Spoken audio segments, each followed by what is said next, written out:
Hello everyone, welcome to our YouTube channel Shiksha Alliance. Today we are going to start our daily current affairs session in which we will cover important news from several newspapers, PIB and various government sources. So let's begin our session. Our first topic is orcas. हम जानेंगे orcas के बारे में।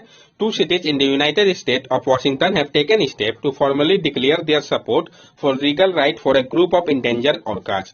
जो दो cities है United state के, उन्होंने स्टेप लिया है ताकि फॉर्मली डिक्लेयर किया जा सके उनके सपोर्ट को लीगल राइट का। जो ग्रुप है आपका इंडेंजर ऑर्कास के लिए, तो ये किस कैटेगरी में आते हैं, ये इंपॉर्टेंट हो गया। तो इंडेंजर कैटेगरी में आते हैं ऑर्कास। ऑर्कास के बारे में हम जान ले। They are toothed whale and are generally found in the temperate and tropical water from the Arctic to the Antarctic. ये आपके टूथेड व्हेल है जो कि जनरली पाए जाते हैं टेम्परेट या ट्रॉपिकल वाटर में, आर्कटिक से अंटार्कटिक तक। They have long life span and are highly social. इनका जो लाइफ स्पैन है वो लंबा है और ये काफी ज्यादा सोशल है। Orcas are found across the world and are known as killer whale. Orcas जो है वो पाए जाते हैं पूरे वर्ल्ड में और इनको जाना जाता है किलर व्हेल के नाम से। The word come from the whale scientific Latin name Orcinus orca। और ये जो वर्ड है वो आपका आया है व्हेल के साइंटिफिक लैटिन नेम से Orcinus orca से। Technically, killer whale are the largest member of dolphin family. So really they are killer dolphin, but because of their size, the word whale is used in their name। Typically क्या होता है, killer whale जो है वो largest member है dolphin family के ही। Really जो है ये किलर डॉल्फिन है, लेकिन इनके इसके कारण जो वर्ड व्हेल है उसका उपयोग किया गया इनके नाम पे। As the top ocean predator they kill other animal to make a living. और ये टॉप ओशियन प्रीडेटर है, ये किल करते हैं अदर एनिमल को लिविंग के लिए। आईयूसीएन की अगर हम बात करें तो डाटा सफिशिएंट है, मतलब इसके बारे में उतना ज्यादा डाटा नहीं है। वो जो यूएस वाले जो डिमांड कर रहे हैं उनके हिसाब से ये इंडेंजर है। ये आप देख सकते हैं किलर व्हेल को, ऑर्काइनस orca.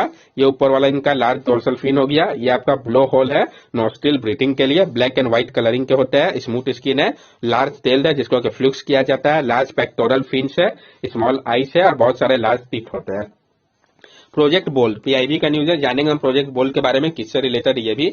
Ministry of MSME through Khadi and village industry commission has launch a unique pilot project name project bold bamboo oasis on land in drought.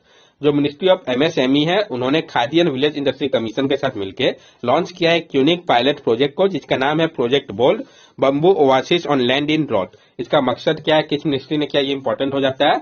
तो किस मिनिस्ट्री ने किया वो आपको पता चल गया, किसके साथ मिलकर किया ये भी पता चल गया। मकसद क्या है वो हम जानते हैं। To scientifically harness the environmental benefit and economic potential of bamboo cultivation to protect the environment and strengthen the rural economy to various village industry. ये साइंटिफिकली हार्नेस कर रहा है जो इन्वायरमेंटल बेनिफिट है और इकोनॉमिक पोटेंशियल को bamboo cultivation का, ताकि प्रोटेक्ट किया जा सके इन्वायरमेंट को और मजबूत किया जा सके रूरल इकोनॉमी को वेरियस विलेज इंडस्ट्री पे। Unique features of the programme, क्या यूनिक फीचर्स है इस प्रोग्राम का। Despite having no budgetary provision for this project under KVIC, the program has proved to be important। जो इसका कोई भी बजटरी प्रोविजन नहीं है इस प्रोजेक्ट का KVIC के अंतर्गत, उसके बावजूद ये जो प्रोग्राम है इसने प्रूव किया है इसके इम्पोर्टेंट को। Bamboo sapling have been donated by an NGO that has been brought from Assam. अब बम्बू सैपलिंग को डोनेट किया गया एनजीओ के द्वारा जो कि लाया गया था असम से। The plantation is done by KVIC under स्वच्छ भारत अभियान। और ये जो प्लांटेशन है इसको किया गया है KVIC के द्वारा स्वच्छ भारत अभियान के अंतर्गत। Maintenance of the plant is done by local community and और border security force and Indo-Tibetan border police। और जो मेंटेनेंस होगा प्लांट का इसको किया जाएगा लोकल कम्युनिटी के द्वारा, बॉर्डर सिक्योरिटी फोर्स और इंडो टिबेटन बॉर्डर फोर्स के द्वारा। ये आप देख सकते हैं national bamboo mission making new India farmer self reliant. ताकि जो बम्बू मिशन है इसका मकसद है न्यू इंडिया को फार्मर को सेल्फ रिलायंट बनाया जाए। Facilitate export of bamboo product globally and promote local entrepreneurship. ये मदद करेगा एक्सपोर्ट करने में बम्बू प्रोडक्ट को पूरे विश्व में और प्रमोट करेगा लोकल एंटरप्रेन्योरशिप को। 22 बम्बू क्लस्टर जो है 9 स्टेट में उसको लॉन्च किया गया है। ये प्रमोट करेगा स्किल अपग्रेडेशन को ट्रेडिशनल बम्बू क्राफ्टमैन का। और इसमें क्या होगा, मूव किया जाएगा जीरो वेस्ट अप्रोच की ओर। नेक्स्ट टॉपिक है हमारा रजिस्टर जीआई राइज टू 432। जो रजिस्टर जीआई टैग है वो बढ़ के 432 हो गया है। पीआईबी के लिए इंपॉर्टेंट हो जाता है। तो नया जो जीआई टैग मिला वो किस स्टेट का है वो पता होना चाहिए, कौन सा प्रोडक्ट को, ये काफी इंपॉर्टेंट है। और जीआई टैग क्या होता है ये तो पहले भी डिस्कस कर रखा है हम लोगों ने। Adding to the present collection of GI, 9 new items from various states of India, such as Gamosa of Assam, Tandoor Red Gram of Telangana, Rakshi Karpo Apricot of Ladakh, Alibag White Onion of Maharashtra, etc. have been given the coveted GI tag। Add करते हुए present जो collection था GI tag का उसमें 9 new items add हुआ है अलग अलग स्टेट का, जिसमें आपका गोमोसा है असम का, तंदूर रेड ग्राम है तेलंगाना का, राक्षी कार्पो एप्रिकॉट है लद्दाख का, अलीबाग व्हाइट ऑनियन है महाराष्ट्र का, जिनको की जीआई टैग दिया गया है। जो टॉप 5 स्टेट है जो कि होल्ड कर रहे हैं सबसे ज्यादा जीआई टैग को, कौन कौन से है ये इंपॉर्टेंट हो जाता है। कर्नाटका, तमिलनाडु, उत्तर प्रदेश, महाराष्ट्र और केरला। कौन कौन से स्टेट? कर्नाटका, तमिलनाडु, उत्तर प्रदेश, महाराष्ट्र और केरला। ये टॉप 5 स्टेट है जो कि होल्ड करते हैं सबसे ज्यादा जीआई टैग को। GI tag. A GI tag is primarily an agriculture, natural or manufactured product, handicraft and industrial goods originating from a definite geographical territory. जो GI tag है ये primarily agricultural, natural या manufactured product होता है, handicraft या industrial goods जो कि originate करता है एक definite geographical territory पे। Typically, such a name conveys an assurance of quality and distinctiveness, which is essentially attributable to the place of its origin. और टिपिकली ये जो नेम है ये बताता है इसके एश्योरेंस को, क्वालिटी का और डिस्टिंक्टिवनेस को, जो कि काफी जरूरी है, एट्रिब्यूटेबल है प्लेस ऑफ इस ओरिजिन को लेके। Geographical indication of goods registration and protection act 1999 seek to provide for registration and better protection of geographical indication relating to goods in India. और जो आपका geographical indication of goods registration और protection act है 1999 का, ये provide करता है registration और बेटर प्रोटेक्शन को जोग्राफिकल इंडिकेशन का जो कि रिलेटेड है गुड्स से भारत में। It is govern and directed by the WTO agreement on trade related aspect of intellectual property rights. और इसको गवर्न किया जा रहा है और डायरेक्ट किया जा रहा है जो आपका WTO का एग्रीमेंट है ट्रिप्स का, trade related aspect of intellectual property right, उसके माध्यम से। नेक्स्ट टॉपिक है हमारा बायो इंसेक्टिसाइड बाय इक्रिसेट। तो जो बायो इंसेक्टिसाइड डेवलप किया गया है इक्रिसेट के द्वारा, इसके बारे में हम जानेंगे, काफी इंपॉर्टेंट टॉपिक है ये। A 17-year-old research intern at the International Crop Research Institute for the Semi-Arid Tropic, ICRISAT, won the prize for developing a cost-effective bioinsecticide from the leaves of bullock heath tree, Annona reticulata, popularly known as रामफल। जो एक 17-year-old research intern थे international crop research institute for semi arid tropic ICRISAT के, उन्होंने जीता है prize को develop करके एक कॉस्ट इफेक्टिव बायो इंसेक्टिसाइड को लीफ से बुलोक हेल्थ ट्री का, जिसको कि हम एनोना रेटिकुलेटा के नाम से भी जानते हैं, वह पॉपुलरली रामफल के नाम से। Extract from different part of this plant have traditionally been used to cure condition including dysentery and pediculous loose infestation। जो एक्सट्रैक्ट है अलग अलग पार्ट से इस प्लांट का, उसका ट्रेडिशनली उपयोग किया जाता था क्योर करने के लिए कंडीशन को, जिसमें डाइसेंट्री या पेडिकुलोसिस भी आता है, लूज इन्फेस्टेशन भी। एक्सट्रैक्ट फ्रॉम इट लिव्स में be useful against 3 destructive paste, pot borer, green peach aphid and fall armyworm with a mortality rate of 28 to 88%. The research claimed all these pests are known for incurring crop losses to farmer। और जो extract है इसके leaf से उसका उपयोग किया जा रहा है, काफी उपयोगी है डिस्ट्रक्टिव पेस्ट के खिलाफ, जिसमें pot borer, green peach aphid और फॉल आर्मीवर्म आते हैं, जिनका मोर्टेलिटी रेट इसका उपयोग करने के बाद 78 से 88% तक बढ़ जाता है, इस रिसर्च में क्लेम किया गया है। ये सारे पेस्ट जो है ये जाने जाते हैं क्रॉप लॉसेस के लिए फार्मर का, इस कारण ये जो इंसेक्टिसाइड है ये काफी इंपॉर्टेंट हो जाता है।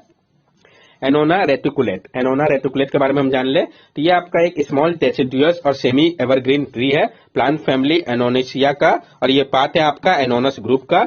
It is best known for its fruit called custard apple, a common name shared with fruit of several other species in the same genus, A cherimola और एक स्फुमेसा। ये जाना जाता है इसके फ्रूट के लिए, जिसको कि हम कस्टर्ड एप्पल के नाम से भी जानते हैं, जो कि एक कॉमन नेम है जिसको शेयर किया गया है फ्रूट जो है अलग अलग स्पीसीज के सेम जीनस के उनके साथ, जैसे कि एक कैरिमोला हो गया, एक स्क्वेमेसा हो गया। अब हम जानेंगे international crop research institute for semi arid tropic ICRISAT के बारे में। तो जो आपका international crop research institute for semi arid tropic है, ये आपका एक non profit agriculture research organisation है। It was founded in 1972 by a consortium of organisation convened by the Ford and Rockefeller foundation. इसको फाउंड किया गया था 1972 पे कंसोर्टियम ऑफ ऑर्गेनाइजेशन के द्वारा, जिसको कन्वेंट किया गया था फोर्ड एंड रॉकफेलर फाउंडेशन के द्वारा। एक charter was sound by food and agriculture organisation and united nation development programme. और इसका जो चार्टर था इसको साइन किया गया था फूड एंड एग्रीकल्चर ऑर्गेनाइजेशन और यूनाइटेड नेशन डेवलपमेंट प्रोग्राम के द्वारा। Why did methane emission spike in 2020? क्यों मीथेन एमिशन जो था उसमें स्पाइक देखा गया था 2020 में, जानेंगे हम इसके बारे में। ग्लोबल मीथेन एमिशन रीच रफली 15 पार्ट पर बिलियन इन 2020 फ्रॉम 9.9 पार्ट पर billion in 2019 at the study publish in journal nature noted.